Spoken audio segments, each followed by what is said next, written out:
Welcome back, everybody. This is the Thanks for Rolling podcast, and today Jeff and I are joined by Marty Chavez. Marty, welcome to the show. Happy to be here. Is this your first sit-down formal podcast, or have you done any before? I think I've done several hundred podcasts. We have a veteran. Usually we grab our friends, acquaintances, students, and it's like their first time on camera, recorded audio, and they're like deer in the headlights. Okay. No, I feel really comfortable and really happy to be here. Awesome. And I love talking about something different than what I usually talk about. I was going to say, is this your first Jiu Jitsu podcast? It is Can we get that? absolutely my first okay. Jiu Jitsu podcast. Okay, good. Definitely. There we go. Cheers. Mark one up. So we just finished some training. Yeah. We came down here for open mat. Did. Got some rounds in. First time you've trained in our gym here with us. Absolutely. It's the first time I've been to the gym. I've actually been training with you, Pat, for a while, but further out in Western Mass. And so I've been to a lot of gyms, a lot of 10th Planet gyms specifically, and I love the vibe here. You had a great mix of talent and skill level, but always something I love about 10th Planet.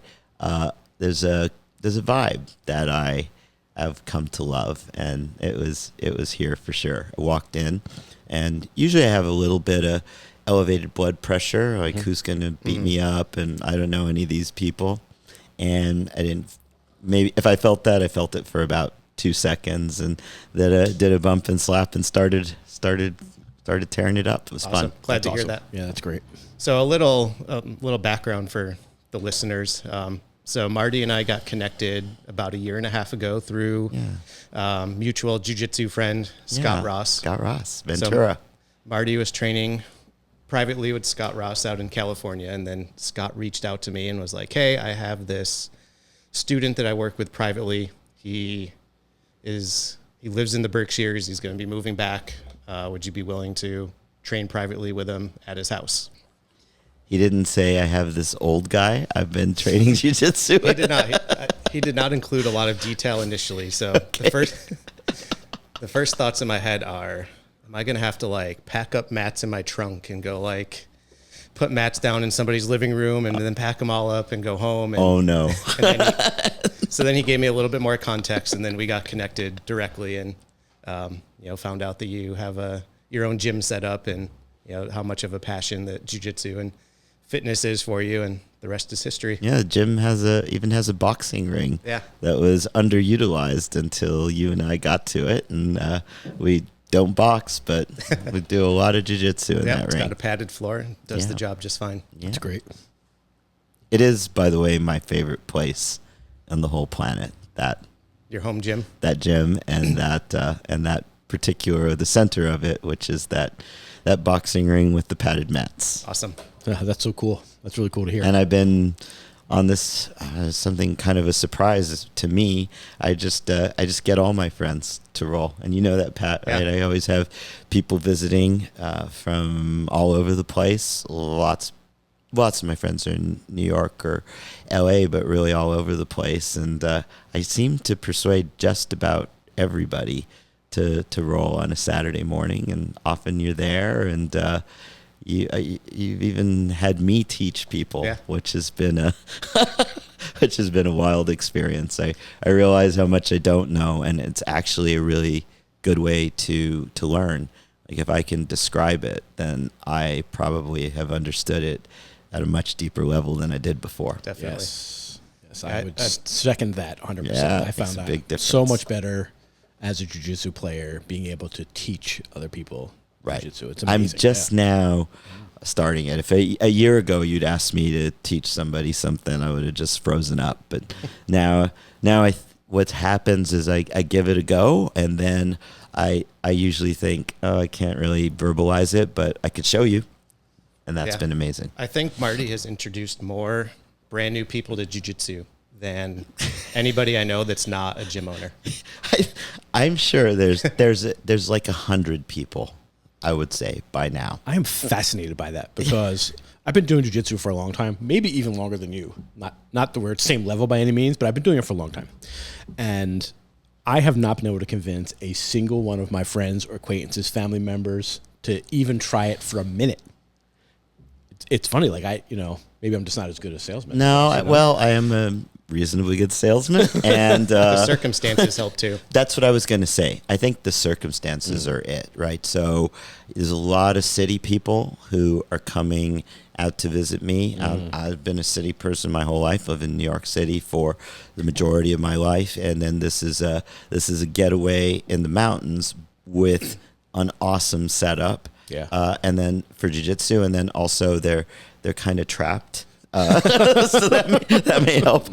What else are we going to do? We could watch a movie or go for a hike, and people usually opt for jiu-jitsu. That's cool. And it's and then some have really taken it up, and they do it seriously, and they take lessons, and then it started to spread. So two of my close friends have a place out on Fire Island, and I was visiting them once, and I thought, what could I possibly get them for a gift?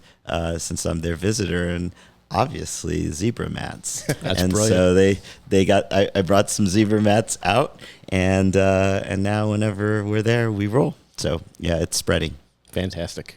I think that encapsulates jiu-jitsu for a lot of people, right? The idea that I love this thing, like whatever it is about it that I love, and it's probably different for everybody, and then like that desire to share it with other people. Right? Oh yeah, for me, this is a huge aspect of it. It's the community aspect, and what's puzzling for me is I've been in industry for a long time. I know a lot of people, and I don't think of myself as someone who's actively seeking to know more people, but jiu-jitsu has really changed that.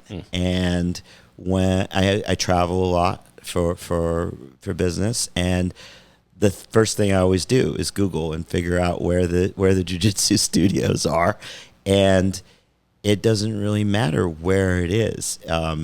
In Tel Aviv and Vienna and Madrid and Barcelona, London, everywhere, I've made friends. In fact, it is the way I make friends these days, and I feel like I just show up and I have a ready-made community of cool kids. And then also I find, for whatever reason, there's an awful lot of AI and machine learning scientists out there in the jiu-jitsu community, or maybe I just find them and we're rolling, and then someone starts talking about transformers or large language models, and I love that aspect of it too.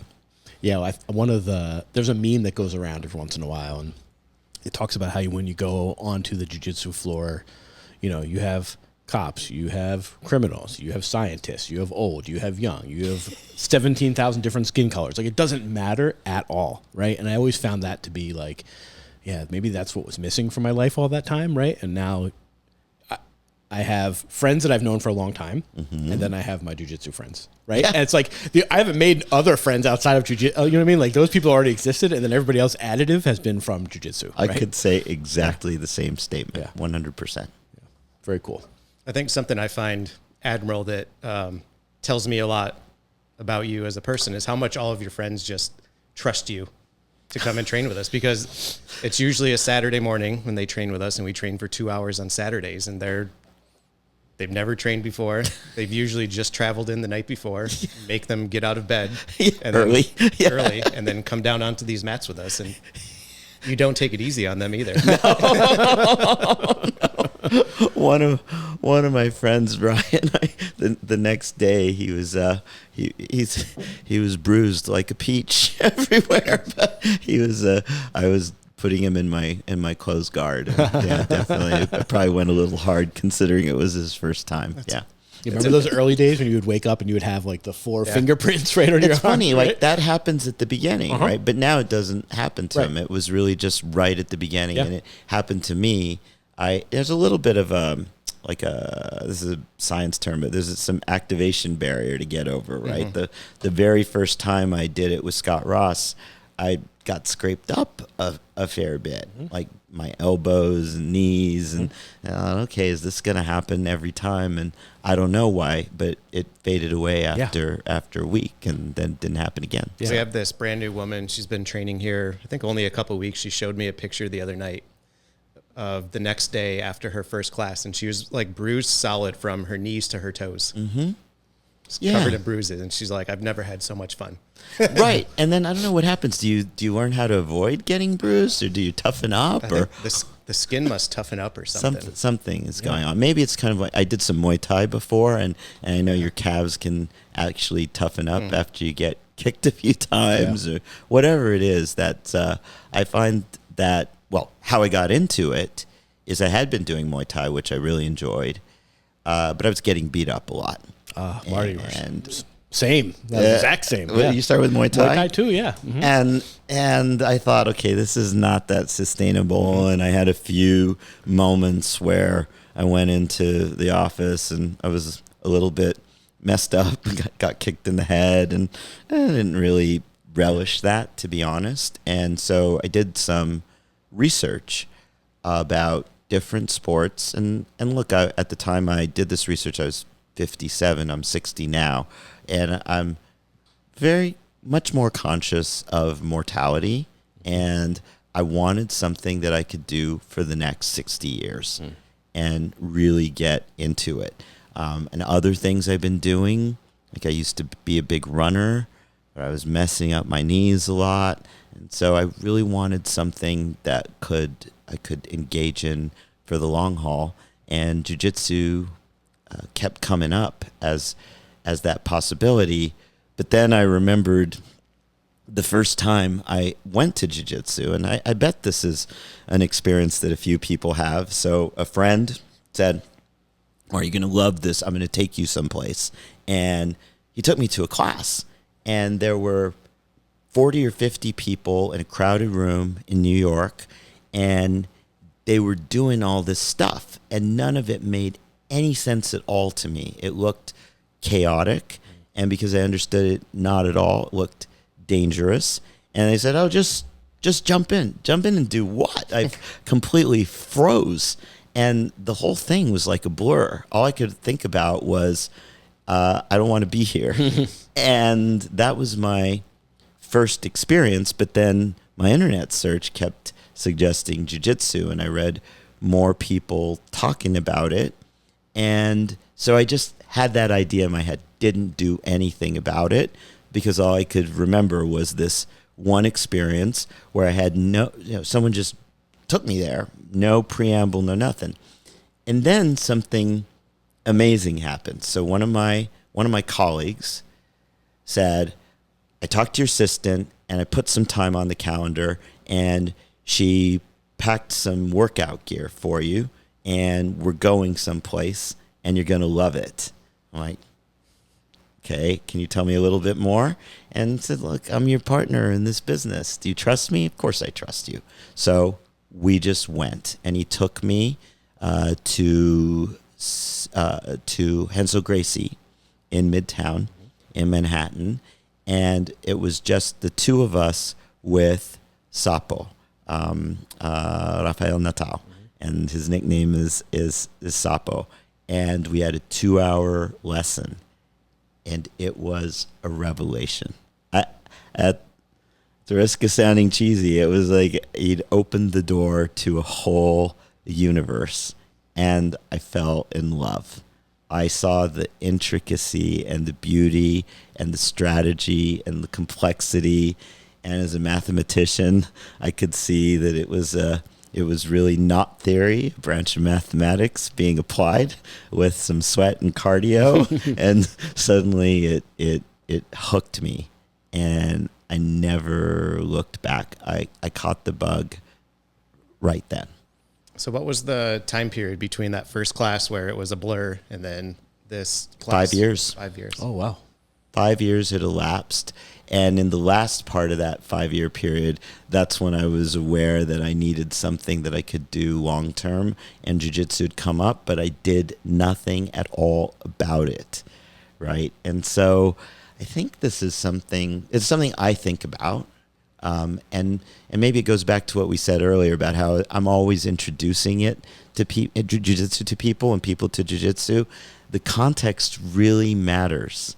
And so if I'm inviting people up to my home in the mountains, and it's a beautiful fall day, and there's some good food, and it's really quiet, and they trust me, and I trust them, and you're there, Pat.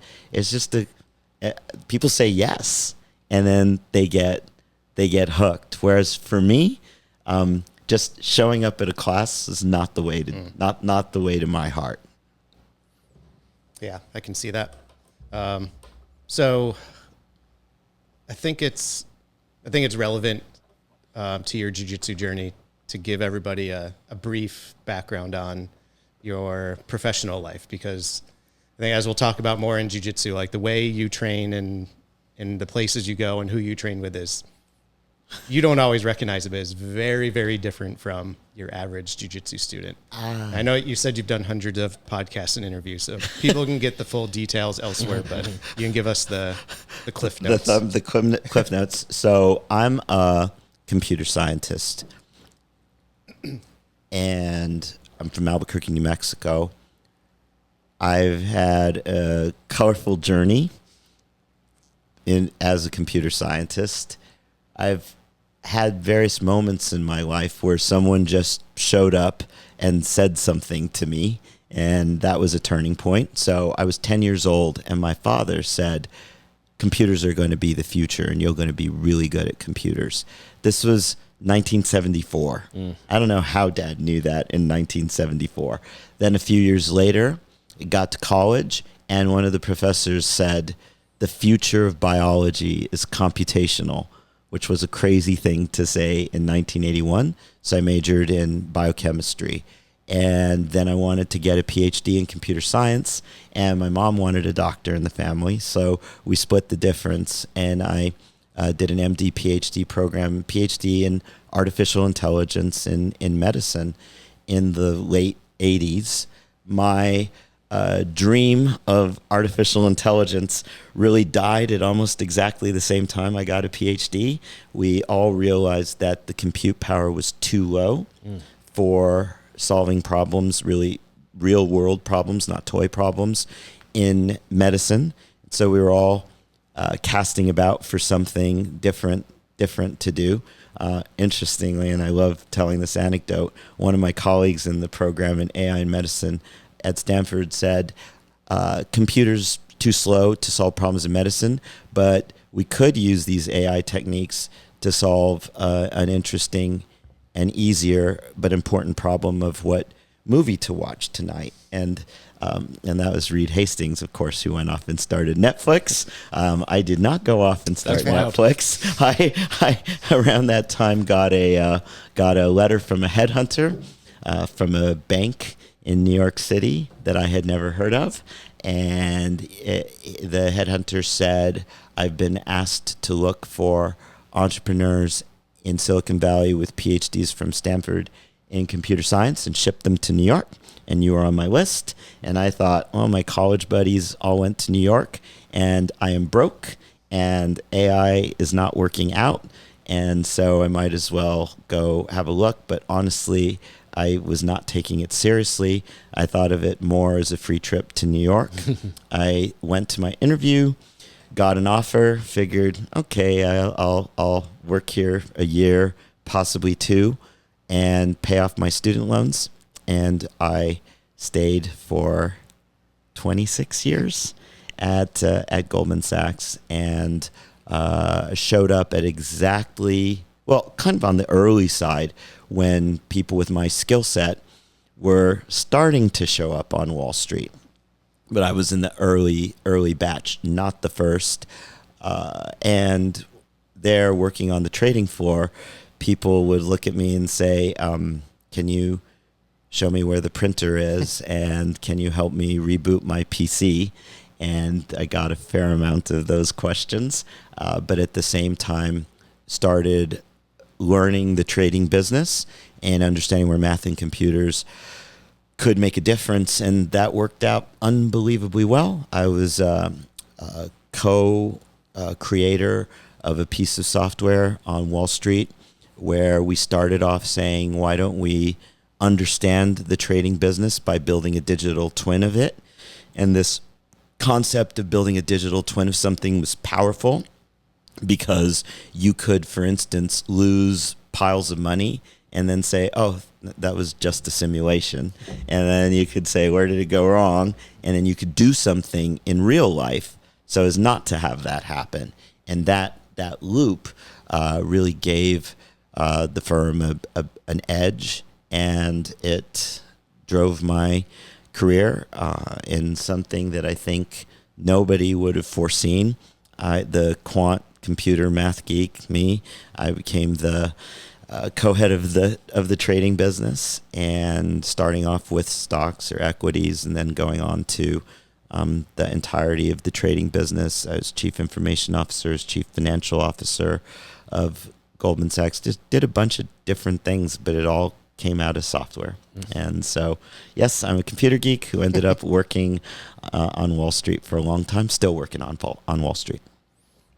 Awesome. And due to that, you're traveling almost all the time. Like our schedules, we have a lot of hit or miss when you're home and you're away. But due to that, you get to train with a lot of new people and a lot of instructors, different styles, different everything, basically all over the country and all over the world.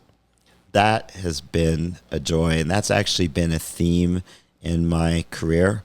I saw the world through my career on Wall Street. And for a long time, I would go everywhere in the world where people either produced or consumed oil, which was everywhere. And now, wherever people need capital or are deploying capital, which is everywhere, I get to go. There's a loop of cities that I'm in a lot.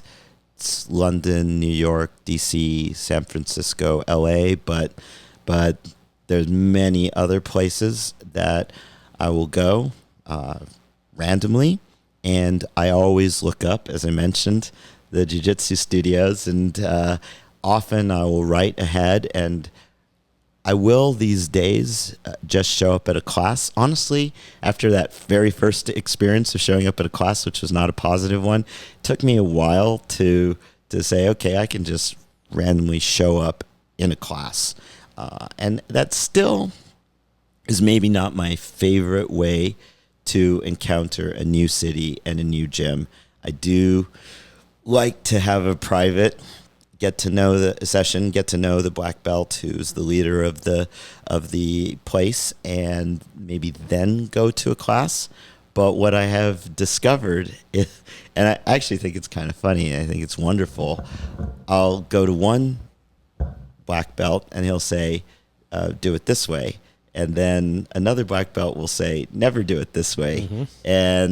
And I'm thinking, okay, it's not so much that they're contradicting one another, but people have different dimensions and different mobility and there's just so many combinations, and something that works well in one situation might not work at all. And that's one thing, Pat, that you helped open my eyes to, right? We do it this way, but there's some variations, and this one might also work for you. But I get an incredible array of styles doing it that way.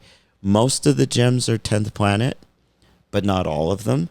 And then I see the different cultures, and some of them, and I'm talking about jiu-jitsu cultures, not necessarily a foreign country's culture, though there's a little bit of an overlap there. And that's been fascinating. So I found some gyms that are not 10th Planet, but they could be brothers of 10th Planet. Sure. Or maybe cousins. And I feel like, okay, I get this. I know how this works. I feel this camaraderie or kinship, or really, to use a stronger word, that's a beautiful word, a kind of brotherhood. And then I have occasionally been to somewhere I think, okay, this culture I don't really get. This seems very formal or very old school. And I learned something from that, but it's not so much my vibe. And then I find that there's the places that I keep going back to. So I keep going back to the 10th Planet in Barcelona, which I I really recommend to everybody. It's really something to see. It's beautiful and can be quite terrifying. There's a lot of purple, brown, and black belt leg lockers over there, and there's another one called Lotus in Madrid that's become another kind of home for me, and it's very much the similar vibe to 10th Planet. And then also in London, I go to Luciano Cristovam in London, and that's become regular.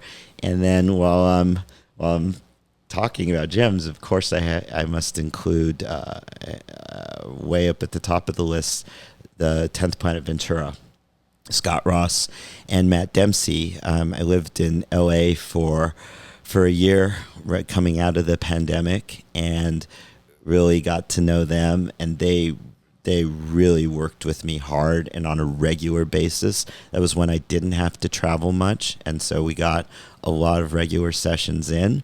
And then for me, they were there at one of those inflection points in my life, which I get pretty emotional about. So Scott says, "Okay, I keep coming to your place. I would like you to come to mine and come up to the studio and Ventura on a Sunday.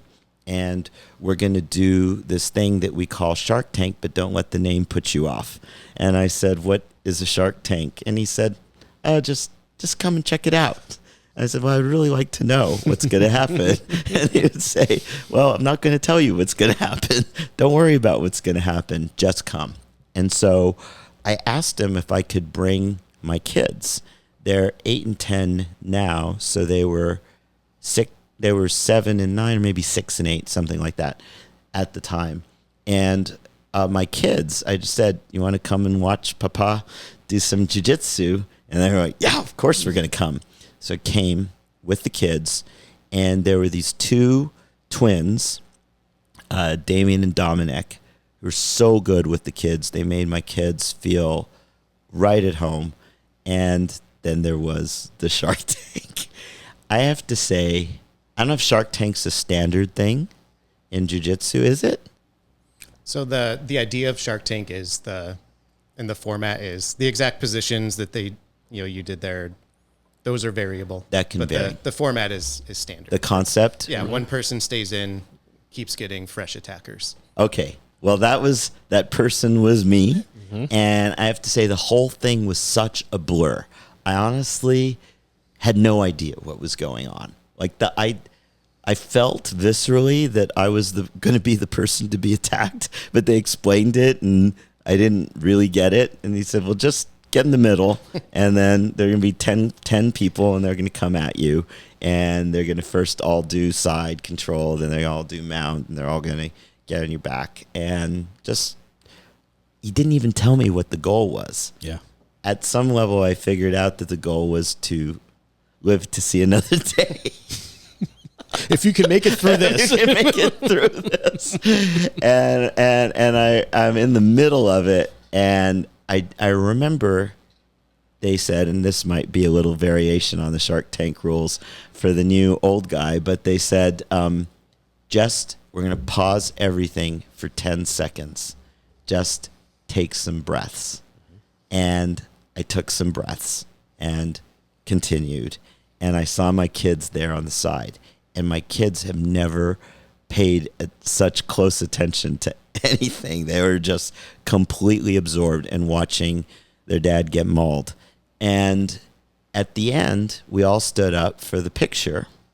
And Scott is wrapping something around my neck.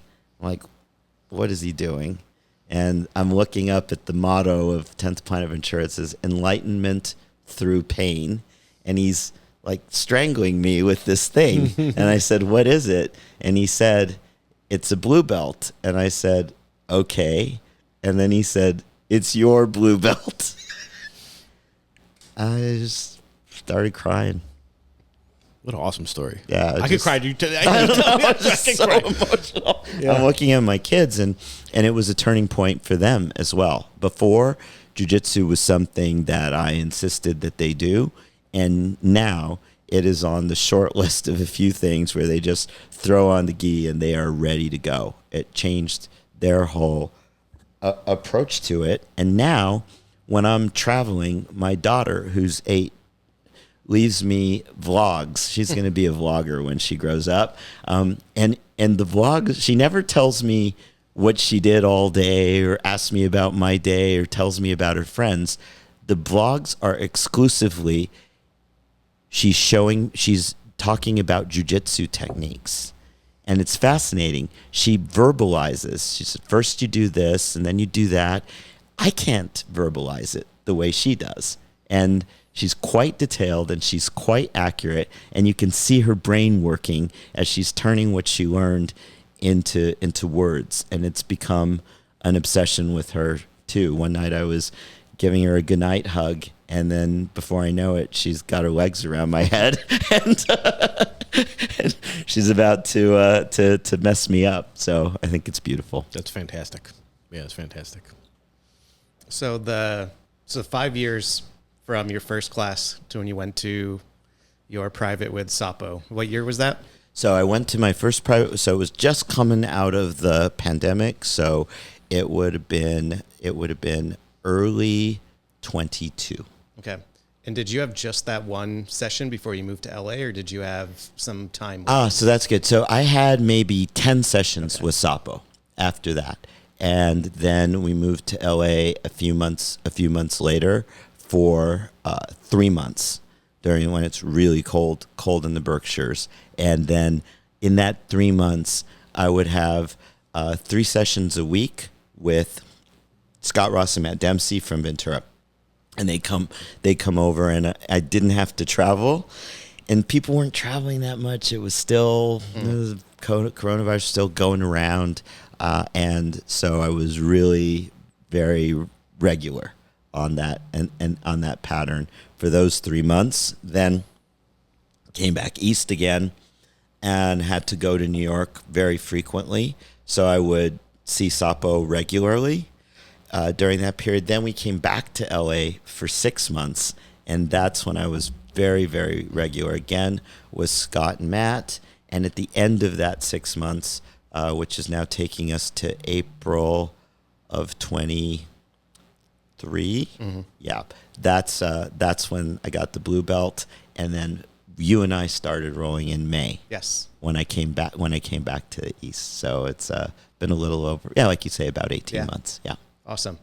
So I know Jeff can attest to this. Your typical jiu-jitsu student might only train in their home gym and never anywhere else.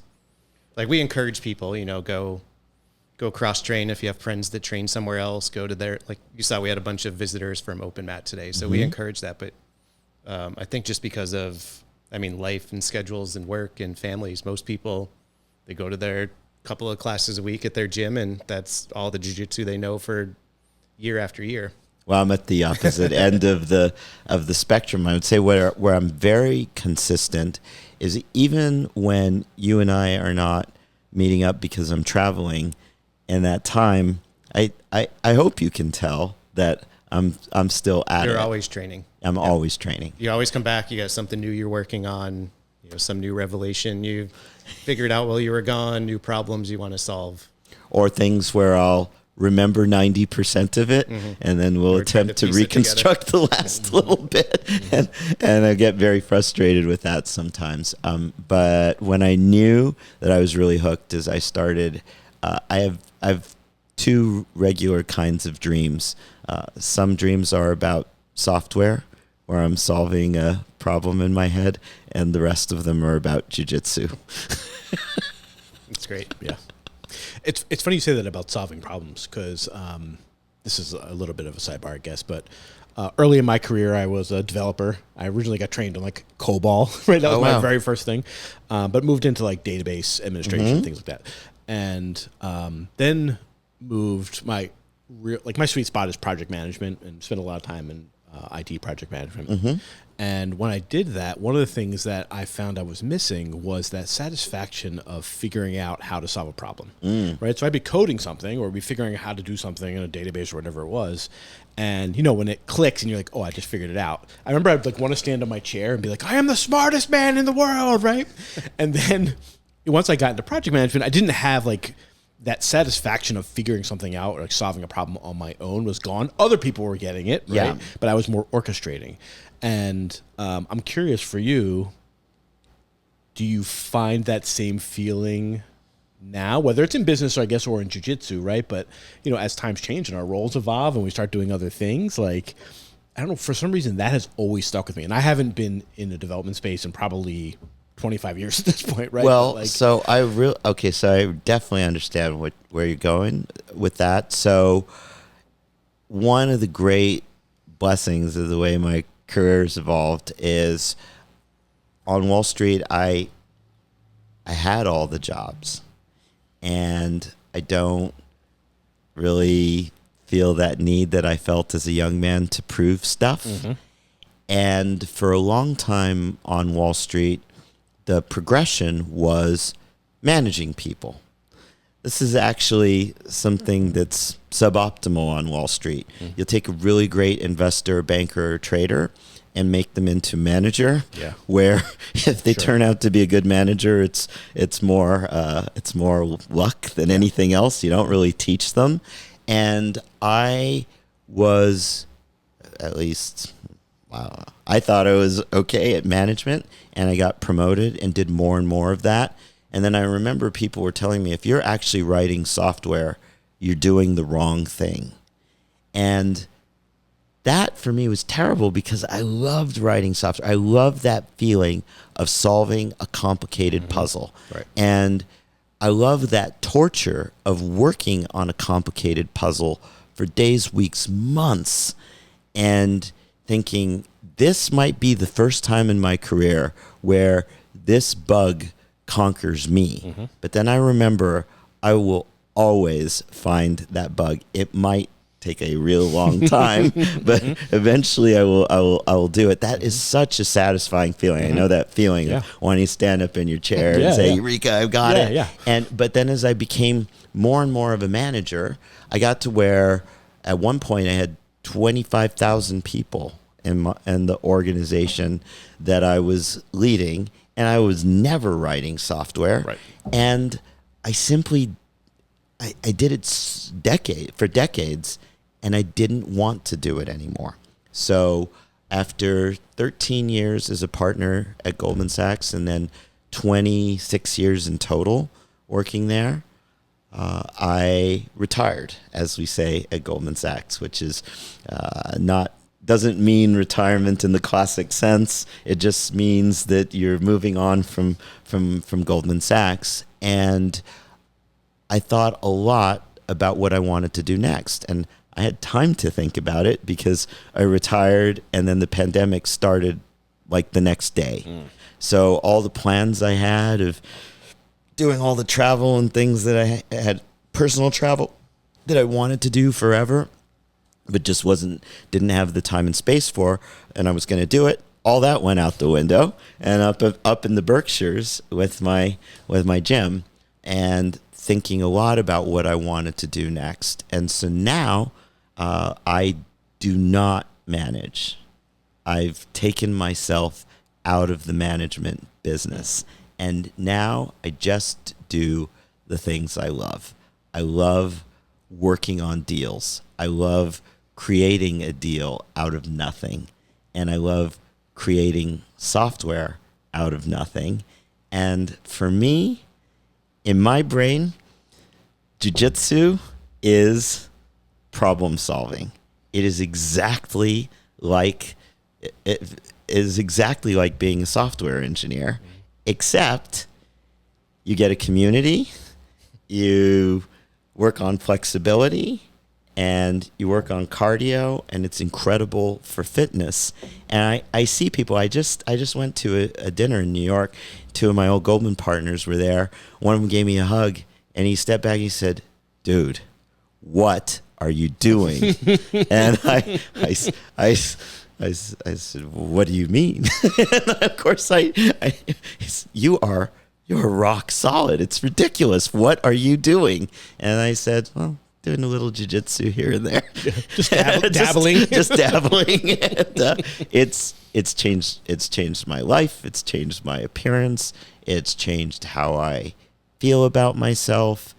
It's changed a lot of things. The last time Pat and I recorded, he asked me, Jeff, do you still love jiu-jitsu?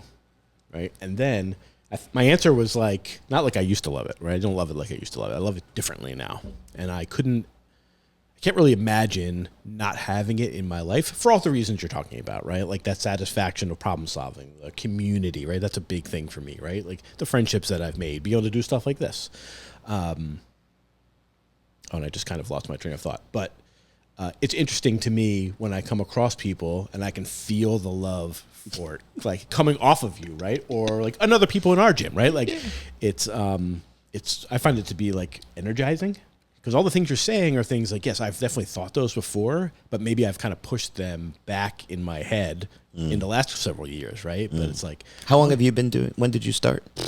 It's been well over 10 years, probably. Okay. Yeah. And life changes, right? You have a kid, you move, you do all these things are get in the way. But it's refreshing to hear you talk about it because I remember like, oh yeah, I did feel that way, right? I can feel that way. Like that stuff is important, right? All those things that you kind of don't think about on a day-to-day basis. It's I can just feel that like love of it coming off, right? Well, for me, it's also become, look, you're right, life changes and who knows what I'll be doing and thinking about jiu-jitsu in 5, 10, whatever years, but it's become foundational for me. Mm-hmm. That's something that's wild for me to think about, right? So when I'm traveling, I'm going to meetings or I'm doing whatever I'm doing, but I don't think of jiu-jitsu as the thing that gets pushed aside if somebody asks me to do something else. I think of it as one of the priorities along with sleep and nutrition. And I might say no to other things because this is going to be a priority just because for me, it's this virtuous loop that is problem solving, which I always love and which I'm all about, but then something more recent for me that's very deep, right? So my whole life, I've known I was good at math and computers. And people would say, oh, you're so good at math and computers. And I'm so bored hearing that, honestly. I don't want to be told that or acknowledged for that because I've been doing it for 60 years. But when people say, you got really good frames, that makes me feel great and that it's different. Mm-hmm. And so for me, it's really fundamentally changed the way I feel about myself. And I think it's emotional and it's spiritual. And so to give an example for now, something that I've noticed in my game and people tell me is they'll I especially love it when young people tell me. Well, I got to tell a story. So I was at this event that we put together at Pace University in New York. It was a day on AI for the students, and one of the students, the usual thing happens. A bunch of students come up afterwards, and like I'm there it's kind of recruiting, right? But one thing that I just I have so many mentees, and I really am not set up to take on another mentee. There's just not enough hours in the day. If I have an extra hour, I want to spend it with my kids or doing jiu-jitsu. And so this one student comes up to me and he says, I know everybody here wants an interview or mentoring. All I want from you is to roll with you. Because that's awesome. I had mentioned in passing, people asked, how do you stay calm? And I said, jiu-jitsu and meditation. And he really jumped on that, right? And so we actually did a roll a couple of days ago in New York. you came to 10th Planet in New York, and they had open mats, and I came too, and we'd organized it. I said, I'm going to be there if you want to do a roll. This is a good time to do it. And so we did it, and he told me the kind of feedback that I get a lot, which is, wow, you are really strong. And I said, there's got to be some benefit in getting older, right? And you're going to fly around and do all kinds of crazy judo stuff, but I know that I can just grab you and put you in one place. Man is speaking my language, and then squeeze, and so what I realized, and Pat, you and I have talked about this, is that I can pretty much keep somebody off. And you and I just rolled, right? And you saw it with the whole gang out here. Let's see. I don't think I got submitted today, but neither did I win. I just survived, and I found myself with all the gang here, looking at the clock and thinking, "There's 30 more seconds. I can hold them off for 30 seconds." Yeah.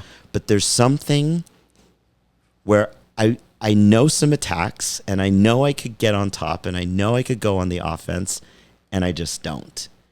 And I feel like this connected with some breakthrough that's about to happen in my life, right?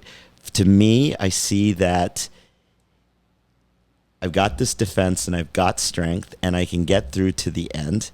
But if I go on the attack, it's going to leave an opening. And I don't want to leave that opening, and so I just don't attack. So I just kind of sit there, right? I'm kind of a little stuck. And then sometimes when I go on the attack, I'll get it, and that feels great. And then other times I'll think, I should have stayed with that defense. It was pretty good. So I don't know if I'm explaining it, but I keep finding myself at this exact junction, and I know there's some kind of breakthrough on the other side. I can appreciate that 100%. I find myself, again, probably one of the older dudes in this gym. If there's anybody older than me, maybe one or two people who are older than I am at the gym. And I find that I am not nearly as offensive as I probably should be. I may, in general, I'm just not hunting submissions all the time. Does that come with age, do you think? For me, I think some of it has to do with what you just said, where I know that a lot of these guys who are more explosive than I am, if I give them an opening, they will use that explosiveness to find an attack. Yep. And I think whether that's true or not, in my head, that must be the way that I'm processing it. So instead, I am slow and methodical, trying to neutralize what I see as their advantage, right? And as such, I probably do not leave give myself as many opportunities to go for a submission, right? Where I can make a quick transition here and go for an armbar, but I don't. I'd rather stay on top and control them. We joke about cooking people, right? But that's very much the way my style has become. And I think some of it is protecting myself against what I would perceive as someone who is younger, faster, whatever. Well, that is what I'm doing. I am protecting myself, and I feel like going on the offense is going to open myself up. And I'm wondering where I'm doing that in other aspects of life. I know, Pat, you've seen my game, and we've talked about this. What have you seen in the last almost 2 years? So in the time we've worked together from start to finish, it's a night and day comparison with your confidence, your jiu-jitsu, and your physicality with it. You're much more confident across the board. And I think it's maybe just the next level of that confidence in yourself to open up and take those risks. Because me, it's generally, if I'm playing very conservative like that, it's because I'm not confident in my conditioning to make that push that I might need to. Yep. Exactly like Jeff was saying, if I can cruise it out and I'm not going to get tired, but if I try to take the next step and this person explodes from underneath me, I might not have the gas tank to finish this out on top. That's a lot. That's a good description of where I am. And while we're talking about it, I think we ought to talk about the tournament I did. I wanted to ask you about this. Yeah. So, let's see. Well, I can talk about it now. So it was intense. I did a Grappling Industries. When was it? May, maybe? Yeah, somewhere around then. In Brooklyn. And I entered, and there was nobody in my age group. Everybody just dropped out for whatever reason. And I love the way... well, and even your age group is still 10 to 20 years younger than you. Oh, right. So it was 40 plus. Right. That was the age group, and so 20 years younger. And I love the way Sapo put it, a positive frame. He said, "Man, you're the best in the world. You won by default. Everybody dropped out. Oh shit, I'm not going against him. Nobody showed." Right. And so I dropped down to 30 plus. And I'll just describe it, my experience, and then I'd love to hear what you saw. Because for me, it was a little bit like Shark Tank. It was all happening so fast, and I only really remember some feelings and a few moments. So the first thought I had is, how can these guys weigh under 170? I don't know if I'm just really dense, or they all seemed twice as big as me in every possible dimension. And they probably weren't, but that's how it felt. And then I had five rounds, and in the first 30 seconds did something, guy moved me, and I felt this searing, burning sensation on my side. And I went to med school, so I thought, I think I've torn an intercostal. That's how it felt. And it felt like a spear. And then I thought, I got to keep going. And Fred, my partner, was there, and he wanted me to stop. He was so, he just said, you just got to stop. And I'm like, I'm not going to stop. I'm going to keep going. And there were some basic things that I didn't know. I haven't done a lot of the standing game. I worked on some of that with Sapo, but I don't know a lot about it. And so I would keep running away from people while we were standing up. I remember that, and they were getting frustrated because I was supposed to circle, and I didn't really know that. And I'd end up in the same spot, and then they'd use me as a point machine. And then I just thought, can I survive to the end? And so the whole thing for me just became getting to the end. I was really pleased that I stuck with it. I lost catastrophically if you were looking at points. It wasn't great for my ego. At the same time, it wasn't terrible for my ego. One of the guys, the guy who won, that was his 90th tournament. Yeah, that was a little bogus. So I don't know why he was still a blue belt, but he was incredibly gracious. He came up afterwards and he said that you got out here, man, you win. Yeah, and he was very nice, but he should be up a division. Probably should. Even if a coach hasn't given him that rank, if you've competed that much and you've done well, you should. And that was terrifying to look online and see that he'd been on 90 tournaments. What do? They do beginner and intermediate? And then no, it was by belts. Oh, they actually do it by belts. It was by belts, so I guess he was a blue belt and hadn't been promoted, and who knows if they kept him back as a deliberate strategy. But 90 tournaments is a lot. But irrespective of that, he was incredibly gracious, and I'm happy I did it. I have some pretty complicated feelings about doing another tournament. We talked about doing IBJJ in Las Vegas. Not going to do it this December. It's still out there as something I'm going to do. I did get registered, and I have my card, and I am just not doing it this year. So I feel a little bit bad that I flaked on the idea of doing it this December. So what did you see, Pat?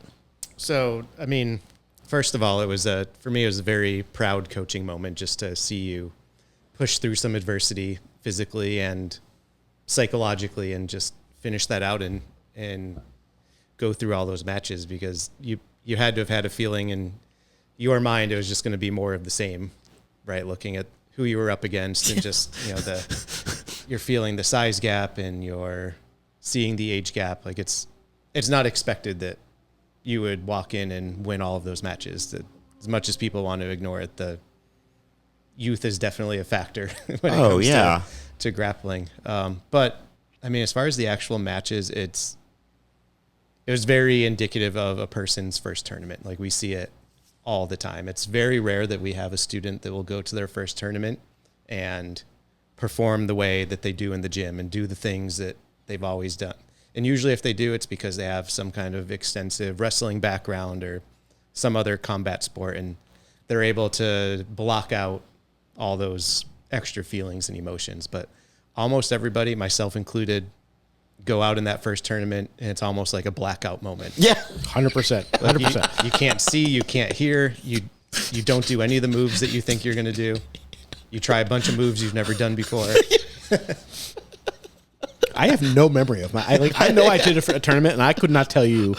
I know how it went, but I have no idea. I couldn't tell you a single detail about that first tournament. I have like two memories. Yeah. I remember the intercostal thing. I remember Pat telling me stuff, and then I remember looking at the clock. Yeah, at the clock, right? Exactly. Really, is it over yet? Like, yeah. So like, I mean, none of it was very shocking. Like none of it made me feel like, oh man, Marty's doing terrible. Like, I mean, you were in the fight, you were trying your best, and that's just competing is a different skill set from just rolling and doing jiu-jitsu, and you don't get better at it without just doing it. Doing it. 5 matches on your first time. That's a lot, man. That's It really impressive. It was a lot of matches, and you saw my whole crew came, right? Fred came from Barcelona, and then I had a whole bunch. You'd met some of them because they'd been my victims up there in the Berkshires, and it was amazing. I said I'm going to be doing this tournament, and they all showed up.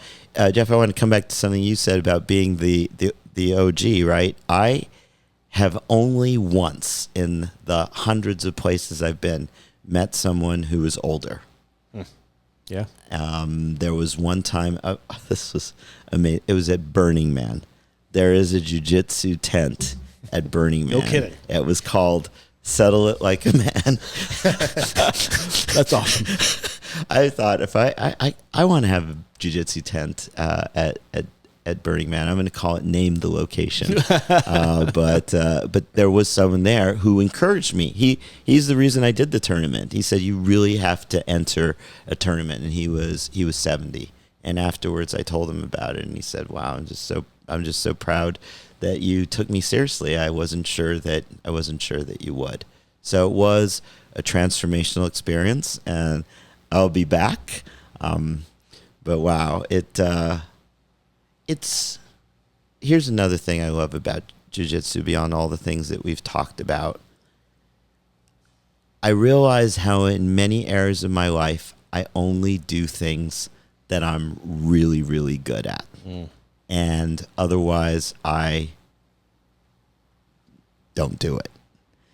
And that's been a certain successful mode, right? It's helped keep me in a zone where I can build a career and have generally positive and constructive experiences and progress. But it's also meant that I'm risk averse in certain ways. And for me, embracing jiu-jitsu in this way, where it isn't my natural mode, right? I looking at my partner Fred, has been a professional athlete. I can see he learns things way faster than I do. You show him something, and then he can do it. Whereas for me, you have to show me about 20 times, then I have to do it about 100 times, right? But that's been great for me to do something and take it seriously and stay with it, even if I'm not constantly getting the feedback like I did in math. And in math, I realized I always got the feedback. Wow, you're really good at this, right? So I embraced it and I loved it. Now I get some feedback, like people say, you got really good frames, you got really strong defense, I can't really submit you, and that affirmation feels good. But I'm deeply aware that this is a struggle in some ways. And instead of saying, oh, I'll skip it, I'm saying I'm going to stay with it. I was thinking this as you were talking earlier about the community and like the culture that has to be in place, right, for at the jiu-jitsu gym.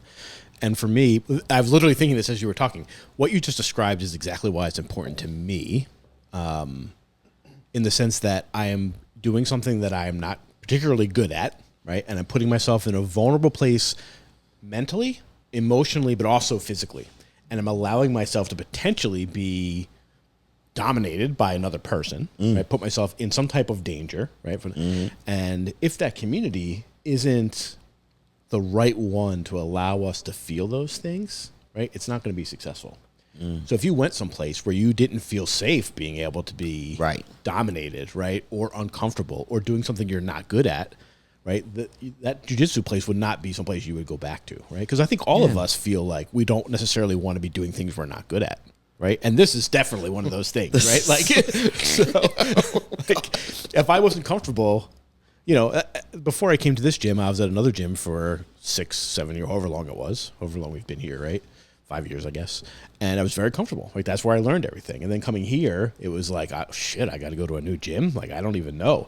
But once I was here long enough that I was like, oh, I'm comfortable, right? And I can be vulnerable in that same way. I was like, all right, I found my place. That sense of comfort is huge. And I've come to understand it on different levels too. So for instance, I would roll at 10th Planet Barcelona, and I remember one time, I told you about this, Pat, there was this guy who was a blue belt, a purple belt, and he just kept leg locking me at a time when I didn't have any concept of leg locks, and I found it really, really annoying, right? But now that I've had some basic grounding in leg locks, I understood that this guy did something really important, which is he kept getting me into a spot, and then he said, you need to tap now. You're not aware of how much danger you're in, so I'm just going to pause and tell you that you need to tap now. And I really appreciate him for that. At the time, I was annoyed that he just kept doing it, and then I went off and rolled with someone else, but it was actually a teaching moment, and he was taking care of me. And that's what I found. I found it universally.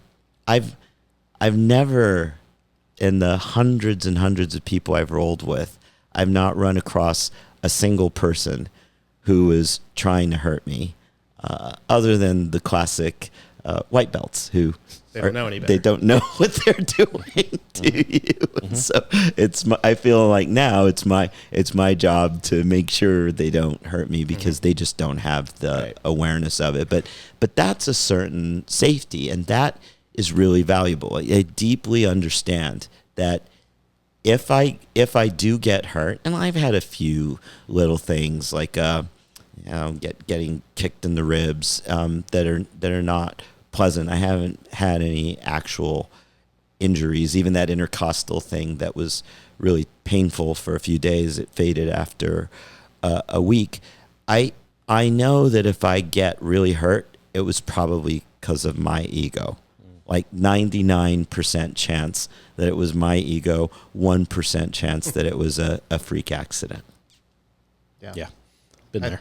I think something to speak to the broader jiu-jitsu community, and I don't know if you noticed or heard it or remember from the tournament, but you had a whole group of innocent bystanders supporting you during your matches. I don't tell me about that. So I don't have any recollection. Yeah. So it was pretty much the coaches of all of your opponents. When you weren't going against their individual student, they're all standing behind where I was in the coaching chair and just offering words of encouragement and just, and all of that good stuff. And I think everyone that walked by and took note had something positive to say about your willingness to get out there and take the matches against guys that were literally half your age. Literally half.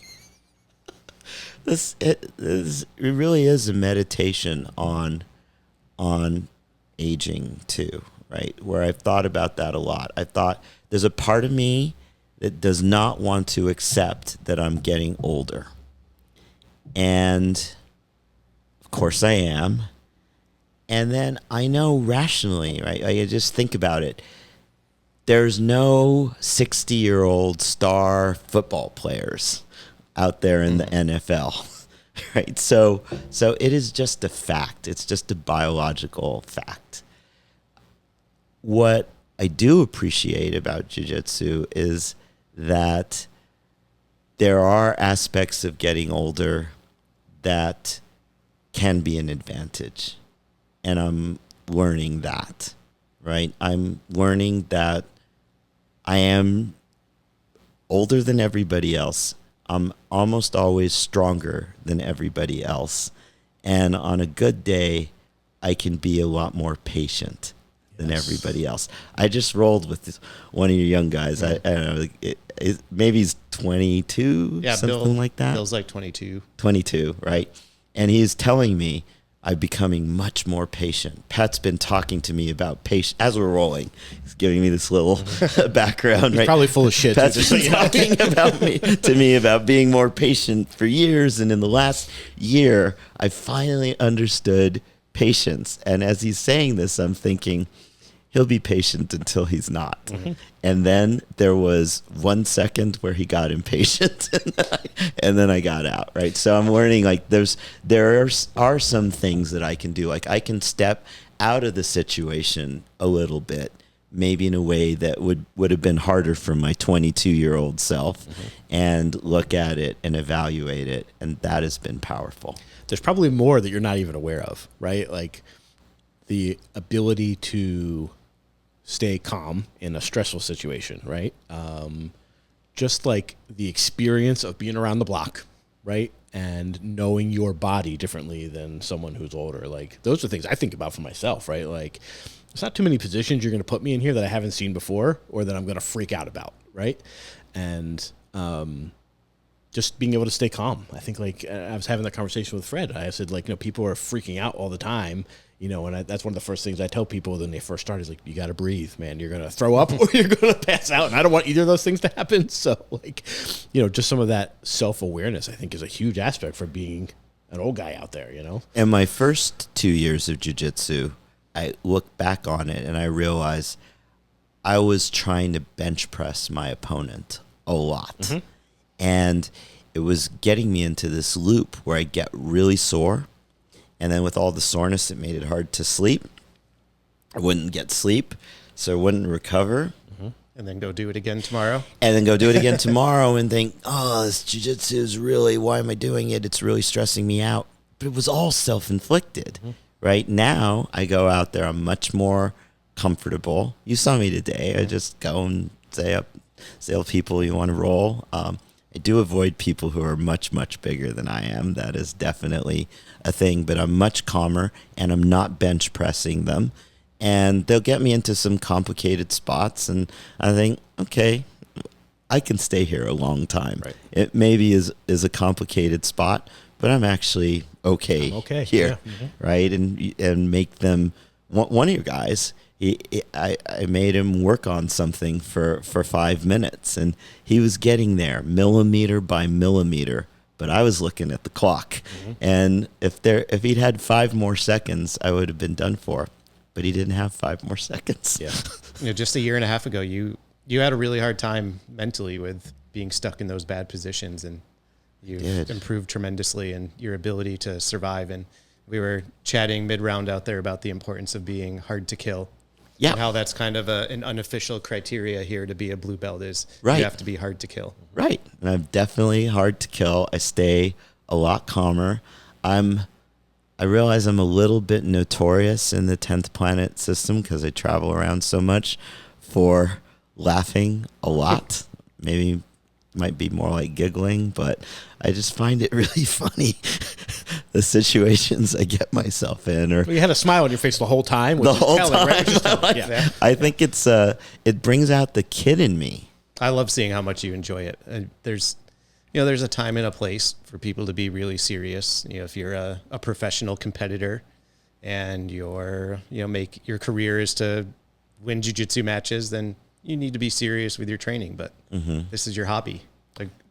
Have fun with it. I'm not trying to win any prizes. I just want to stay fit and build a community. And I'm thinking about all kinds of things. I'm now thinking, okay, I've had some business experience, and maybe I'm gonna set up a jiu-jitsu. I was just going to say, I mean, you're setting up a gym. Yeah.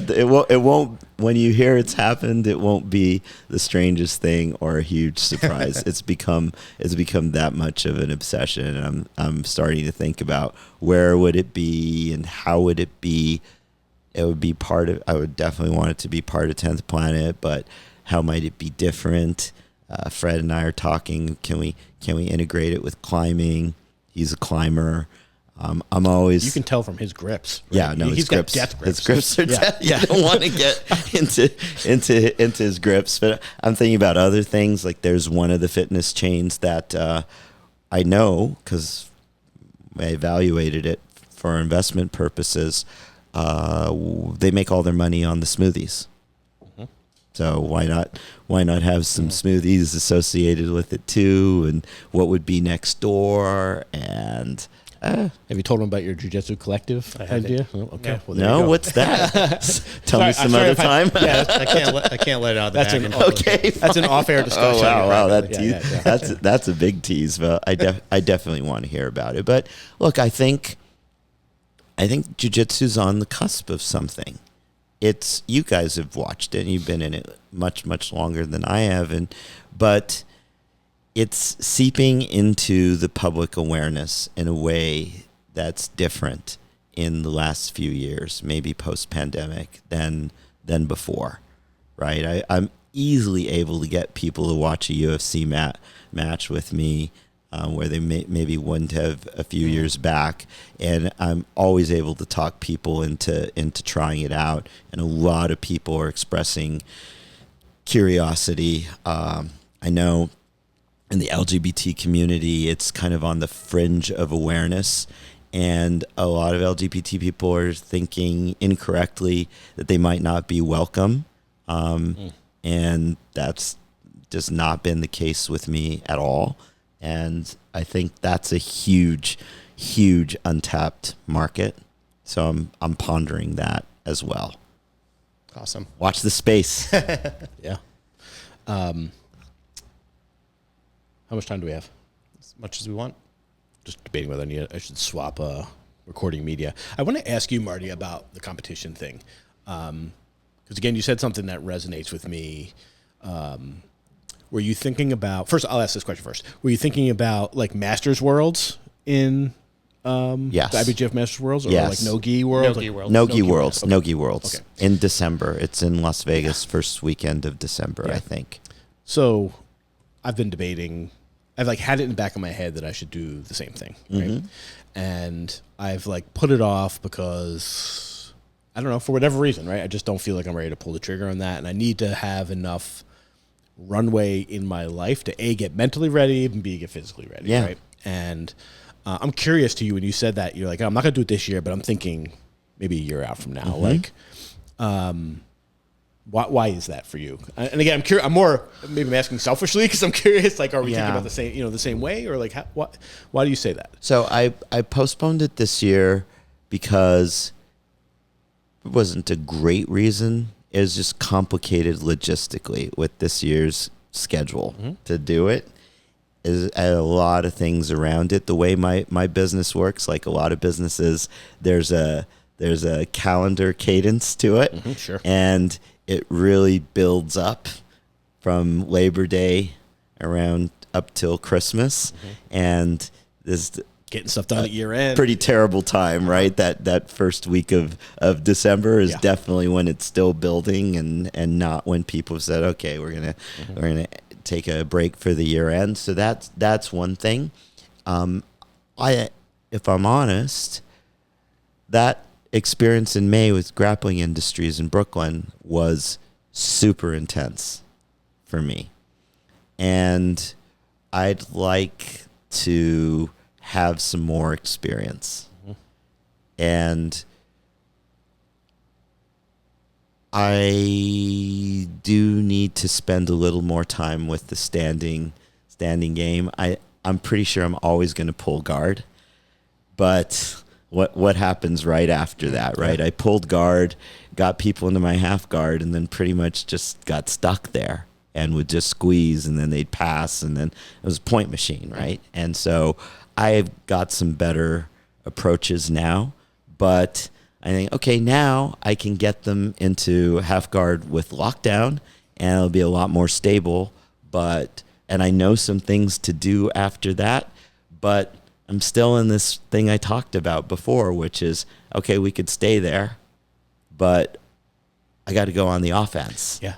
Yeah. I want to have more of a breakthrough in that. Like, I think now, if I just went for that tournament, maybe I wouldn't let them use me as a point machine, but I'm gonna just stay there, and probably annoy them and annoy me, and I don't feel ready. Yeah. Yeah. So that's why. But I know I'm gonna do it. Yeah. And I know I'm aware that people get to blue belt, and some people then don't really progress from there. Or just don't come anymore, period, right? I've noticed that. Why is that? They call it the blue belt curse. Nobody knows why. Well, they hit that. They It get feels this like such a big accomplishment. Yeah. I think. What do I need to keep doing it for, right? I made this. I got my juice off of that, right? Yeah, but for me, I felt like it's a big accomplishment, and I don't know anything. Well, that's the right attitude to have. I don't know anything at A all. lot of people don't have. Why did they give me a blue belt? And I think that again comes with your wisdom and your perspective from life, to know that there's still so much more to learn. There are a lot of blue belts that they think they just got it all. I'm just drawing an analogy that had never occurred to me before. So a lot of people, including me, thought, wow, when I get to be a partner of Goldman Sachs, like, that's an amazing career milestone. And yeah, but as soon as I made partner, I realized, oh my God, I am a baby partner. I don't know anything. I'm at the bottom of the heap of 400 partners. That I basked in the career milestone for about 1 second. And so maybe I had the exact same feeling about getting to a blue belt. I know I go places and I think they're gonna see through my blue belt. Like, I'm not, get someone stronger, younger. Yeah. And I felt like, okay, I really don't know anything at all. I had moments where I thought, I feel sorry for Scott, who promoted me. I'm going to bring shame to him because I just don't know anything at all. So. I think it's very healthy to feel like you need to grow into the belt or the rank that you were given. Right? Obviously, your instructor that gives you the belt, they see something in you. But it's good if you feel like, I really need to catch up now and make sure I'm a good indication of this rank from this instructor, versus getting the belt and just being like, when am I getting my next one? Yeah. Oh, I don't feel that way at all. I think it's very healthy to feel like you have to grow into it. I do want the next one. Of course. I definitely am very clear about that. And a couple times, Pat, I even asked you, like, what, I might have phrased it in a different way, not when, because I know that's a lame question. Right. But what do we need to see? What would you need to see is what I asked you. Which, I don't know, were you okay with my asking you that? Yeah, for sure. Yeah, that's a great way to go about it. I want to know what's... Right, what should I be working where on? the What gaps skills do you want to see? I'm always curious where the gaps are. And I think that's something that I've generally felt. I want to know, even in areas where I'm supposedly an expert, like AI is a perfect example, right? I've been working on it for decades and decades, but it's like being a blue belt. Like, now I'm aware I can't even keep up with everything that's going on in that world. And I don't know where it's going to go next. I do not have the answer. I have some ideas, and there are gaps that I want to explore, just as with jiu-jitsu, but it's infinite and it's combinatoric, and it's exciting that I don't know where it's going to go and where it's going to end and what's going to happen next. Similar to jiu-jitsu, I know I'm on this path, and I don't know when the different milestones are going to happen. And it's also, interestingly, not that important to me when they happen. Just that I'm headed in the direction. Yeah, totally agree. Am I on the right path? Totally agree. I want to ask you, Pat, this question. I don't, not asking you about myself per se, but how does that change as a coach when you start to look at promoting upper belts? Because I wonder sometimes, like, your game is your game at that point, right? Like, the incremental change that you would see in someone who walks in day one all the way through to maybe their purple belt, right, should be pretty elevated. But at a certain point, like it starts to flatten out, right? Like, is that harder for you as a coach then at that point? Yeah, for sure. I mean, blue belts, I have a pretty easy time with blue belts. You know, it's usually not that the time is the biggest indicator, but generally if someone's showing up consistently for a set amount of time that I have in my mind, unless I've done a crappy job as a coach, they should have acquired the skills that I think they need. As you get purple, brown, then like you're saying, there's not nearly as much new stuff to learn. And I think I've told you, I think we got connected at the perfect time for me because someone else taught you all the basics. But I got you at that stage where there was still so much new stuff to learn that like every day it was big breakthroughs. But once you get purple, brown, you're not seeing much that's like, oh man, I've never seen that. I've never thought of that. It's just a lot of refinement. And I still kind of lean on time. Like, how many years have you been at this rank that you're showing up 2 or 3 times a week to just make sure I know and understand that you're continuously working and refining things.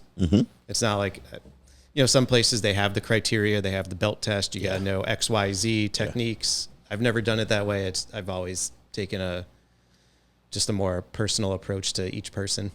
Yeah, you got me when I'd had the blue belt for 2 days. Yeah. So I didn't have to teach you like all what the positions are and this and don't do this, do that. Yeah. Like we just got straight to developing your game. So that's been really fun for me. Yeah, that's cool. And my game is get on someone's back.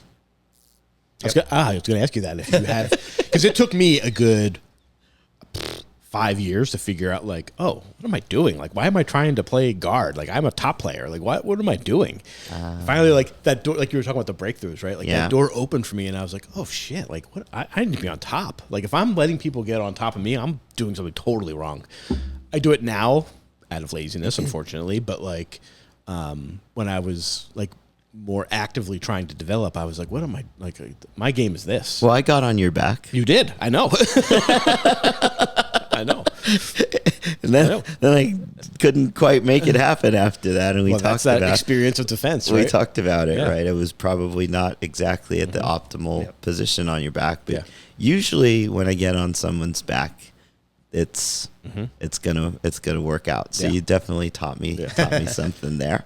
And I'm always just thinking everything for me is, okay, I am where I am. What's the path to his back? Yeah. Yeah, that's cool. Yeah. It's good that you can identify that as something where you want to go. Because I think when I was in your position, I didn't know what, like, again, I was like doing all kinds of things, thinking I needed to know all kinds of different positions and attacks and this and that. Then then all of a sudden I clicked and like, oh no, this is my path. Yeah. Jiu-jitsu. Well, and I really think that's one of the main benefits of getting to work privately with your instructors is you get a much more personally tailored game and instruction. You're not just jumping into class and whatever we're working on this week is what you have to work on. At least I know I personally come in with a plan on what we're working towards, or if you hit me with something that you want to work on, we do it. And I'm assuming everyone else that you work with does the same thing. So it's the same pattern. A very personal plan. Yes. And now I've begun to see my path, right, where I love pulling guard, and then from there, I want to get someone in my half guard, and then lock down, and then I feel like there's 100 things I could do, and end up on back. Yeah, and so that's become my thing now. Is like I sit down, try to get them in the lockdown, and then work something from there. That's probably only since I've started coming here and like learned a few things about lockdown and like where to attack from it. But again, some of that's out of laziness on my part too. Yeah. So now instead of just having one path, maybe I have 1.5 paths, right? So. And some of them it's exciting. Like what happened? I did electric chair to you, and then you did something, and we got to work on that. That's a black belt secret. I thought I was there, and then a split second later I was nowhere. Yeah, I know what you're talking about. It's not like a premeditated movement pattern I've ever done before. It's okay. I found some base and figured out how to unwind my way out of your lockdown. Okay. Anyway, it works on it works on blue belts usually. When I first started here, Marty, I came from a gym that primarily was gi, right? Oh. So when I first started here, these guys were doing crazy shit that I was like, if they like touched anything below my waist, I was like, I might as well have been wrapped up by an octopus, right? Like I just had no idea. I've only put on a gi once, and it was by mistake. I didn't. It was in London, and I didn't look at the calendar closely enough, and I turned up, and they gave me a gi. It was interesting. Yeah, I'm glad I did it. But it's different. It's what I knew, right? But it's very, very, very different, and I don't feel wildly motivated to do it again. Yeah, that's fine. He put me in some weird, I don't even know what it was you did, Pat, and I was like, I'm going to pass out in 3 seconds. Something rubber guard-ish, right? I was like, oh, forget it. Like, on what these guys are doing to me. Or Ryan, what was his name? Ryan, Bald Ryan. He was here with the guy from the jail. Oh, Ryan Brown. Ryan Brown, thank you. Yeah, he did some rubber guard thing to me. My first day here, I was like, oh my God, what is this guy doing to me? Like, I'm going to die. Do you know who showed me? So Scott Ross showed me rubber guard. I love rubber guard. I find it endlessly interesting. And that's also become part of my game. Getting someone in New York or New Jersey, which is almost as good. And then I find that so entertaining. You showed me Carney. Oh, yeah. I think about Carney every day as an interesting place you have to go. a good omoplata Carney game in your arsenal. Yeah. Oh, omoplata is a regular. I'm almost always heading for omoplata, and I get it a lot. And it opens up other possibilities. Gotten so much more flexible. Yeah, you definitely have. I was on a plane with some of my partners the other day, and I was singing the praises of jiu-jitsu as I always do. And I actually got our CEO really, he's got the bug and he's starting to do it. But then I said, and it's gotten me really flexible. And he said, oh yeah, well, show us. So there I am. In the aisle of the plane. And he said, okay, yeah, okay, now you're freaking me out. That's amazing. That's amazing. I can almost do the splits, not quite. And that is all jiu-jitsu. Nice. And I know that especially as you age, that is so important. And to be able to say I am much more flexible at 60 than I was at 20. And it's really just jiu-jitsu. I mean, pretty much everyone else is going the opposite way. In life, Yeah. Right. And they're all telling themselves, oh, I can't do this, or I'll no longer do that. A few years ago, I tore my ACL. I'm going to pause this just so I can swap. Yep. So I actually we got to wrap in the next 5 minutes so I can get to this game. Do you have enough memory for that? Let's land it. Let's go. We'll give it a go. Okay. Yes. Worried we're going to run out of memory. Yeah. No worries. So where were we talking about? We were talking about people aging and losing their flexibility. Yeah. And so, everybody's telling themselves, oh, my metabolism or my joints or my back pains and that stuff, it's not written in stone. Yeah. Right? I remember when I was 22, when I first started getting back pains and thinking, oh man, I'm getting old. No, it's just I had terrible posture and little flexibility and didn't have any muscle strength. And all I did was math and computers, right? That was the actual problem. Being seated, being hunched over a computer. For at that time, I'd already spent 12 years of my life, more than half, being hunched over a computer and developed all these bad habits. All that stuff is reversible. Well, you touched on it earlier briefly, how much you prioritize your health and fitness, your sleep, and your jiu-jitsu. And most people aren't doing that. Well, and that I got, and this might be a great place to land. I made partner at Goldman in 2006, which is a very big deal in my life. And it's this milestone, like we talked about. And there's this wonderful woman, she was vice chairman of Goldman Sachs, and she calls together the new partners, and she says, I bet all of you are worried about work-life balance. And I'm here to tell you there is no such thing. It does not exist, so you can all stop thinking about it. Wow, that's strong and disturbing. Yeah. And then she paused, and then she says, the only thing that exists is your short sacred list of your priorities. Write them down, own them, know them.